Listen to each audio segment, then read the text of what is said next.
As doenças que causam a epilepsia são variadas.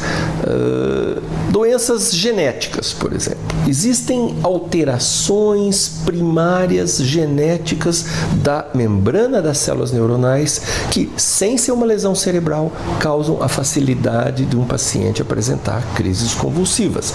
Sejam crises generalizadas, como a convulsão, que todo mundo eventualmente já viu uma vez na vida, como pequenas crises de ausência ou crises parciais, que são crises curtas, onde existe só um pequeno comprometimento da consciência do paciente por um período muito pequeno, às vezes de 10 segundos, às vezes de 1 minuto. Essas doenças são doenças com evolução boa, elas são chamadas originalmente de benignas ou de primárias, são doenças sem alteração lesional no cérebro e são tratadas por medicação e, eventualmente, uma grande maioria dos pacientes apresenta a incidência das crises na fase do desenvolvimento, mas na idade adulta as crises desaparecem e os remédios podem ser interrompidos.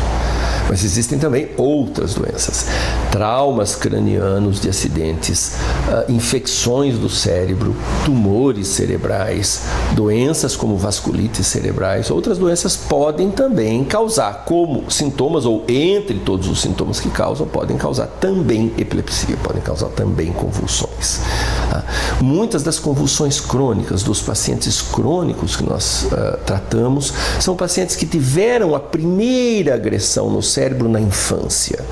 E essa agressão determinou o aparecimento de uma pequena cicatriz cerebral, de uma pequena alteração da organização do cérebro, e então eles passam, a partir daquela pequena lesão, a apresentar crises crônicas. Dentre eles estão os pacientes com as crises mais difíceis de serem tratadas, que nós chamamos de epilepsias refratárias. Elas são resistentes ao tratamento com os remédios conhecidos hoje. Todas as doenças do sistema nervoso central, em verdade, podem vir associadas a outros sintomas. Não é fácil você ter uma doença crônica sem que exista uma agressão psicológica e uma agressão até psicobiológica ao teu cérebro.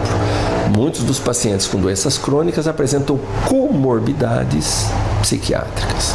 Alterações como transtorno de ansiedade, como depressão, como transtornos obsessivos, que podem estar presentes e terem sido desencadeados pela doença primária, que é crônica. Pacientes com epilepsia estão entre os pacientes que têm maior incidência de quadros psiquiátricos associados principalmente à depressão.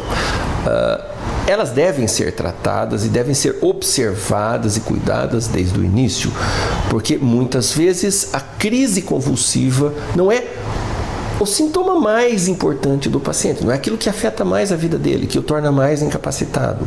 Muitas vezes é a irritação, a depressão, a ansiedade, a agressividade que tornam esses pacientes um pouco mais difíceis de serem controlados e mais incapacitados.